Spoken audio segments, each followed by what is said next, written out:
O Brasil conta com as Forças Armadas, que incluem Exército, Marinha e Aeronáutica, e foram criadas para defender o nosso território e garantir os poderes constitucionais. A cada ano, jovens brasileiros passam por um treinamento conhecido como serviço militar. O alistamento existe desde 1908 e é obrigatório. Mas nem todos que se alistam são convocados. O que pode fazer um jovem ser dispensado do serviço militar? O que pode acontecer com quem não cumpre com esta obrigação legal? É o que nós vamos mostrar a partir de agora.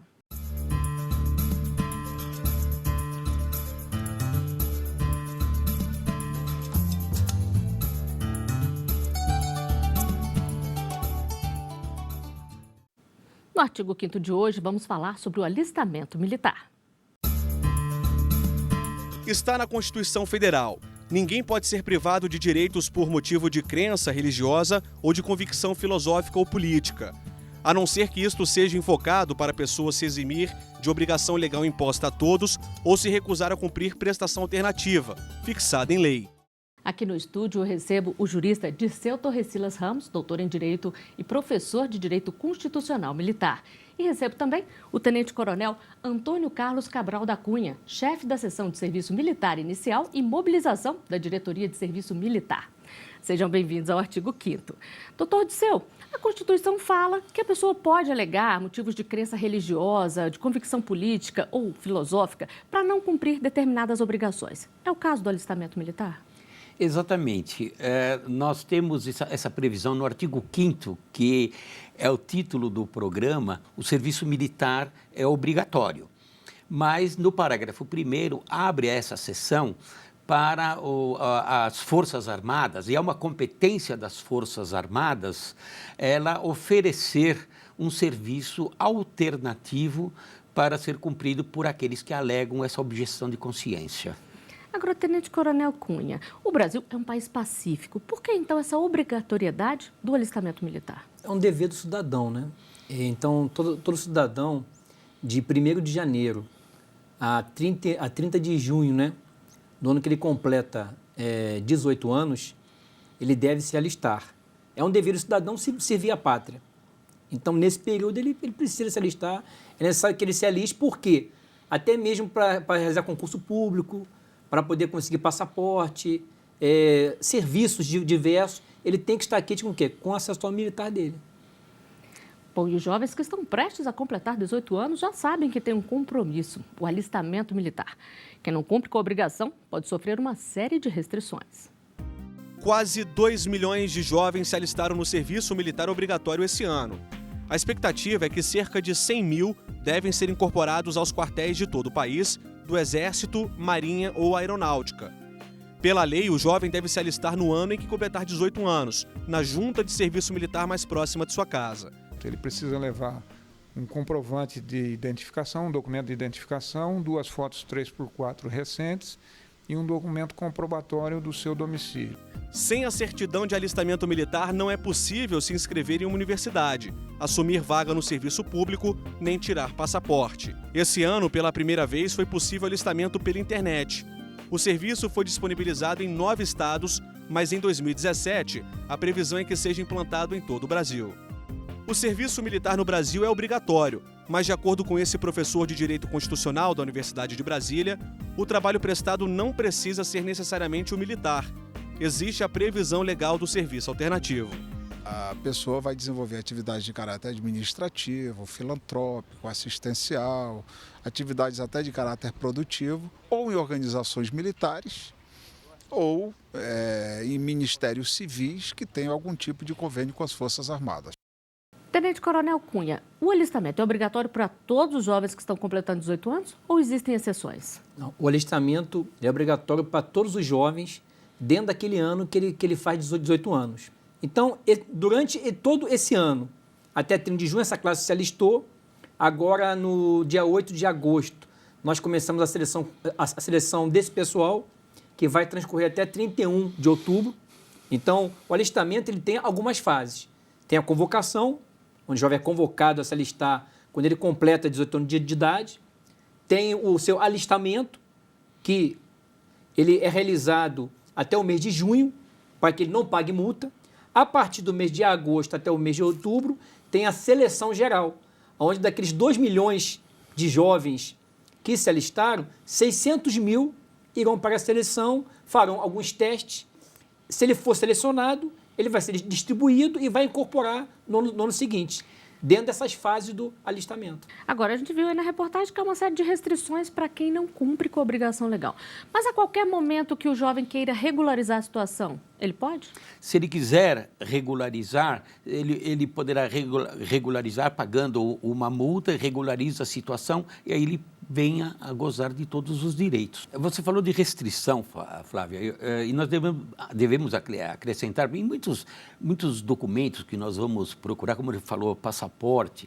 Então, exige-se ali o certificado de alistamento militar para poder... Mas nós temos outras consequências, porque quem alega por má-fé, quer dizer, a má-fé deve ser provada, mas quem alegar por má-fé a objeção de consciência para não prestar um serviço obrigatório para todos... Até questão de saúde também, né, doutor Disseu? Também. E também não prestar um serviço alternativo, no caso do militar, ele está sujeito ao artigo 15, inciso 4º da Constituição, porque ele pode ter suspenso ou perder os direitos políticos dele.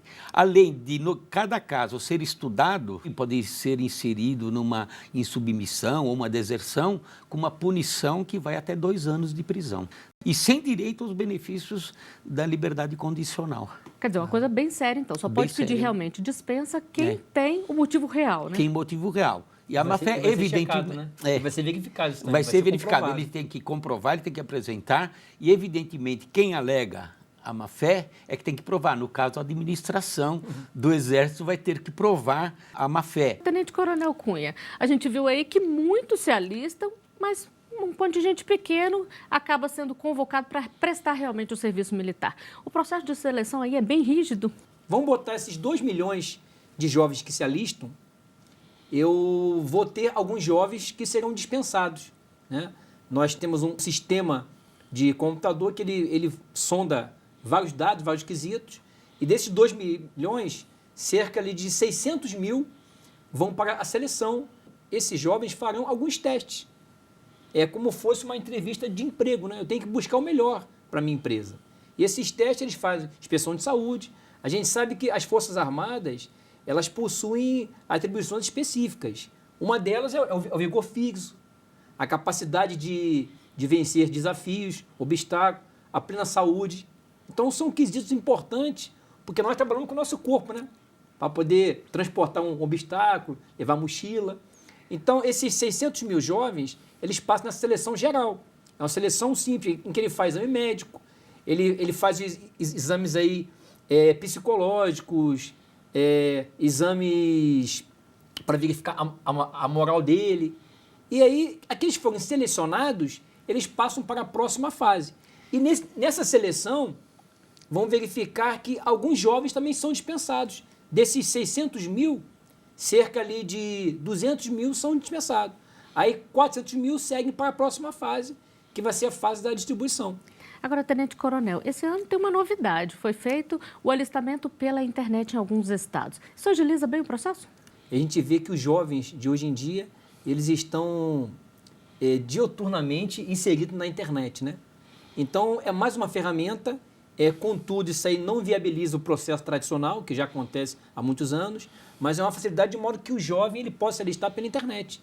Ele vai acessar o nosso site www.alistamento.eb.mil.br.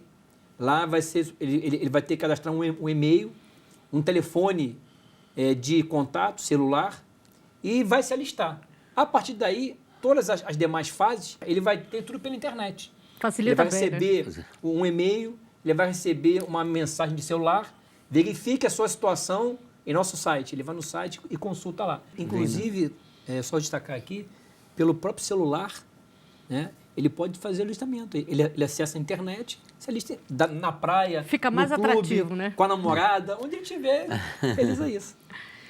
E vamos conferir a dúvida de um telespectador sobre o tema. Se o jovem mora no exterior, o que ele deve fazer ao completar 18 anos? Ele deve se alistar também? Doutor Disseu. Evidentemente, a obrigação é para todos, seja onde ele estiver. Então, ele deve comparecer a uma entidade consular, conforme o país que ele estiver, fazer o alistamento. Evidentemente, isso será remetido para as Forças Armadas e nas Forças Armadas será analisado e, dependendo das circunstâncias, evidentemente, com um bom senso, ele provavelmente será dispensado. Mas ele tem a obrigação de se alistar. E nós temos mais uma dúvida, vamos ver. O jovem que está cumprindo medida socioeducativa também pode se alistar? Tenente Coronel Cunha, como funciona? Como bem falou o doutor Disseu, né? O serviço militar é para todos. Ele vai se alistar da mesma forma. Inclusive, tivemos aí teve uma entidade que nos procurou, uma relação de jovens que cumpriram essa medida. Ela, para evitar eles aparecerem, trouxe a relação com todos os dados deles, já alistados, normalmente foram alistados, e eles foram dispensados. Quando chegou o período, né, aquele período, mas tem que cumprir o direito de cidadão. Ele se alista e, como cumpre essa medida, as próprias Forças Armadas não vão querer alguém que tem algum problema. Né? Então, pelo bom senso, né, nós atendemos, eles se alistaram normalmente e foram dispensados. As Forças Armadas, elas podem consultar o histórico do jovem para saber se ele já cumpriu medida socioeducativa ou não? Pode sim, mas isso aí, como a seleção é geral, não adianta a gente querer consultar de todo mundo. Imagina consultar de 600 mil jovens. Isso aí é realizado particularmente na seleção complementar, que vai ser feita lá no mês de fevereiro.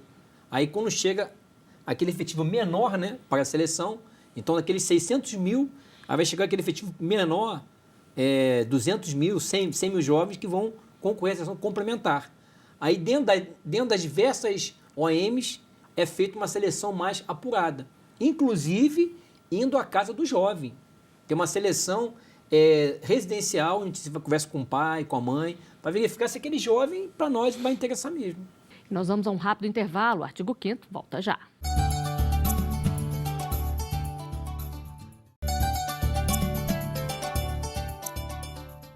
Estamos de volta com o artigo 5º. Aqui no estúdio, eu recebo o Tenente Coronel Antônio Carlos Cabral da Cunha, chefe da Seção de Serviço Militar Inicial e Mobilização da Diretoria de Serviço Militar. E recebo também o jurista Dirceu Torrecilas Ramos, doutor em Direito e professor de Direito Constitucional Militar. No programa de hoje, a gente conversa sobre alistamento militar. A legislação prevê que a partir dos 14 anos o jovem pode ser menor aprendiz e com 16 pode trabalhar com carteira assinada. E muitos começam cedo para ajudar no sustento da família. O que fazer então na época do serviço militar? Soldado do Exército, José Carlos foi convocado para servir a corporação após o alistamento militar obrigatório. Ele já tinha um emprego fixo, mas isso não o impediu de assumir esse compromisso com o país. Eu me alistei, fui selecionado e estou tranquilo quanto ao trabalho lá fora. De acordo com o artigo 472 da Consolidação das Leis do Trabalho, o afastamento do empregado em virtude do serviço militar não é motivo para mudar ou reincidir o contrato por parte do empregador. Ele tem o direito assegurado de retornar ao trabalho, seja ele funcionário público, federal, estadual, municipal, operário, trabalhador, qualquer tipo de trabalho, o empregador é obrigado a aceitar o soldado após o seu licenciamento. Durante o serviço militar, o recruta tem uma pausa no contrato e não recebe salário. Ele ganha um auxílio concedido pelo Ministério da Defesa de R$ 730. A gente pode dizer que uma suspensão do contrato de trabalho sui generis, porque nesse período o empregador ele é obrigado, por exemplo, a depositar os valores referentes ao FGTS durante todo o período que o empregado estiver servindo às Forças Armadas. Jonathan chegou ao Exército aos 19 anos. Depois de 12 meses como recruta, foi engajado na corporação há 5 anos. Pela lei, ele pode renovar a permanência por até 8 anos. Eu estou aproveitando a oportunidade de cada ano poder ficar. E aí, paralelo a isso, também eu consegui fazer o curso de formação de cabos.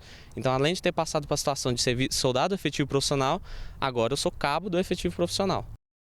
Tenente Coronel Cunha, muitos jovens que prestam o serviço militar acabam ficando nas Forças Armadas? Sim, Flávia, porque muitas vezes aquele jovem que, quando foi para servir, né, serviço militar inicial, se porventura ele não era voluntário, após ele se disparar com a gama de atividades que ele vai participar, né, a formação que ele vai ter, tanto militar como civil, e vão abrir para eles novas portas.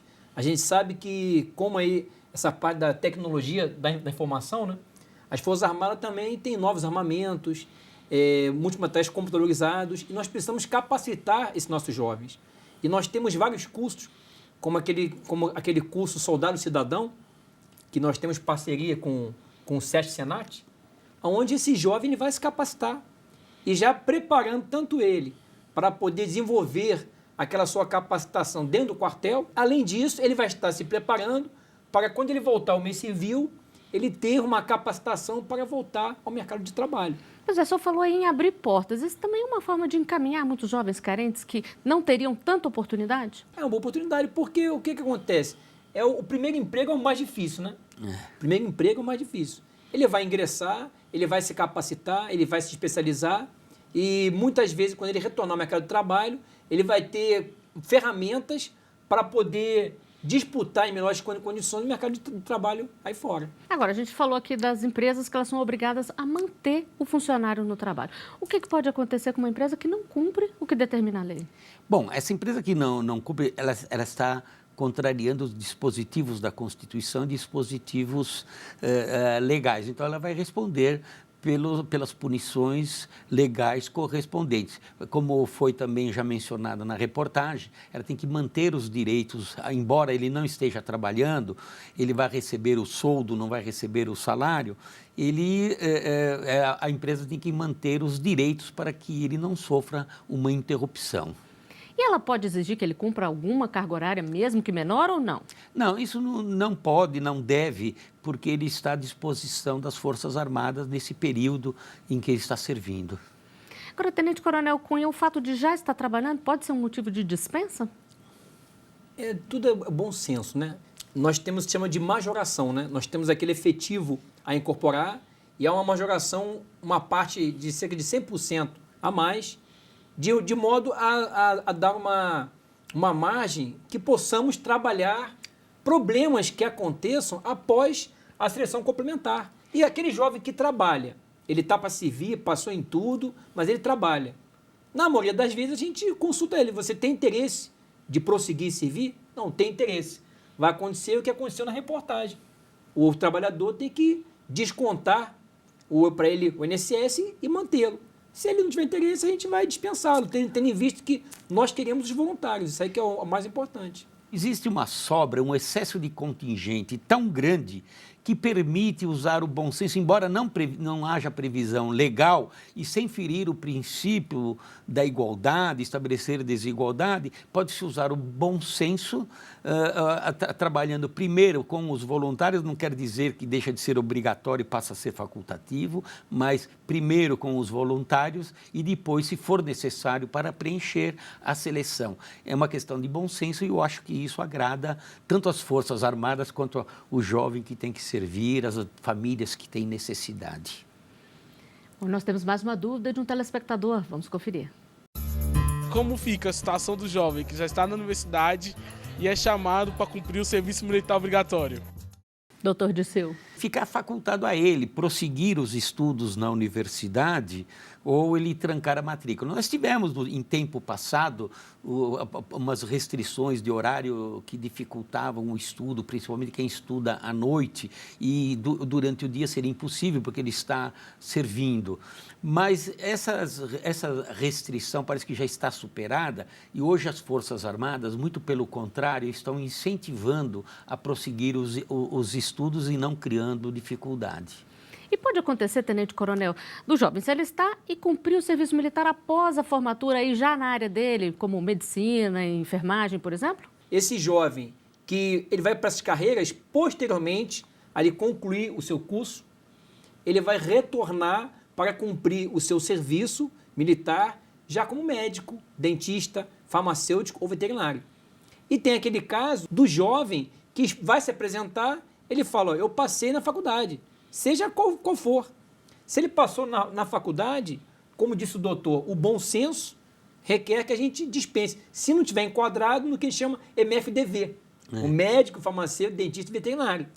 E também tem uma opção para esse jovem. Aquele jovem que está cursando a faculdade, ele pode participar dos CPORs, que são os Centros de Preparação de Oficiais da Reserva, tem em São Paulo, ou dos NPOR, os Núcleos de Formação de Oficiais da Reserva, no qual ele vai poder, em meio expediente, cumprir sua formação e na parte da tarde ou da noite ele vai estudar na faculdade. E só destacando um pouco mais aqui, nós temos um projeto, a gente sabe que muitos jovens atualmente, diferente do que acontecia antigamente, eles passam cedo para a faculdade. Com 17 anos, 16 anos, eles estão na faculdade. Quando chegar a época do serviço militar, ele vai estar cursando o segundo, terceiro ano.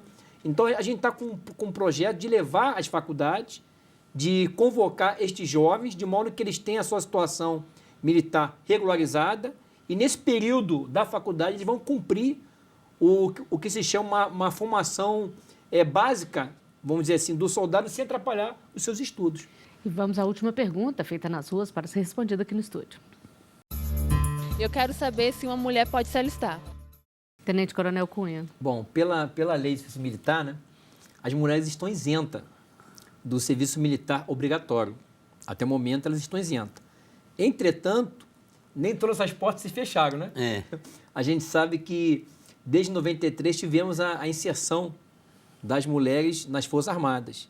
Então, no Exército temos uma escola em Salvador chamada Escola de Formação Complementar.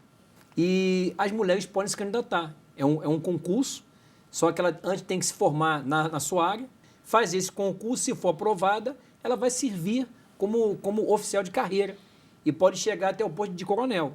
Além disso, nós temos também as seleções de oficiais e sargentos temporários. Então, temos os hospitais, que temos enfermeiras, temos parte de administração, temos parte de direito, psicologia, pedagogia, nas escolas militares, em escola militar. E para a mulher, isso aí, para ela, está flanqueado. Mais um destaque só, nós temos na aeronáutica mulheres piloto de caça, pilotos de avião. Na Marinha temos mulheres comandantes.